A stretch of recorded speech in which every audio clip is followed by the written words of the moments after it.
आप बीती लेकर प्रस्तुत हूँ। अंदाज होगा मेरा निराला, शक्ति संपदा विद्या रूपी उस नारी की आप बीती लेकर प्रस्तुत हूँ। अंदाज होगा मेरा निराला, आज आप सभी के सामने उपस्थित हूँ अपने वक्तव्य लेकर मैं ब्रिजलाला। सर्वप्रथम सदन की गरिमा को नमन। जैसा कि आज का विषय दिया गया है कि गृहिणियों को गृह कार्य के लिए भुगतान मिलना चाहिए, मैं इसके पूरे पक्ष में अपनी बात रखना चाहूंगा। सर्वप्रथम हमें यह जानने की आवश्यकता है कि गृहिणी कौन होती है। गृहिणी वह होती है जो 365 गुने 24 गुने 7 ये कार्य करती रहती है।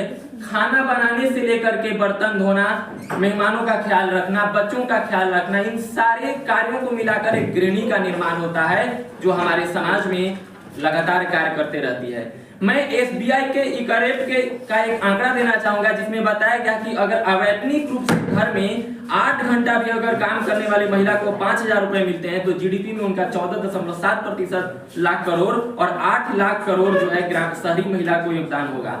देश में से अभी 10 में से 7 ऐसी महिलाएं हैं जो लगातार घर का काम संभालती है। मैं अगर विपक्ष में अपनी बात रखना चाहूंगा तो अमूमन माना जाता है कि भारतीय समाज जो है वह संयुक्त परिवार पर निर्भर है। तो इसका समाधान यह नहीं है कि हम उन्हें भुगतान करना चाहिए। अगर हम उन्हें गरिमापूर्ण जीवन दें तो यह भी उनके भुगतान से कोई बड़ा चीज नहीं है। हमारे कहा गया है कि नारी जो है वह जो है श्रद्धा के रूप होती है, लेकिन नहीं, नारी शक्ति के स्वरूप में होती है और हमें उनको आत्मसात करना होगा, तभी हम उनकी स्थिति को सुधार सकते हैं।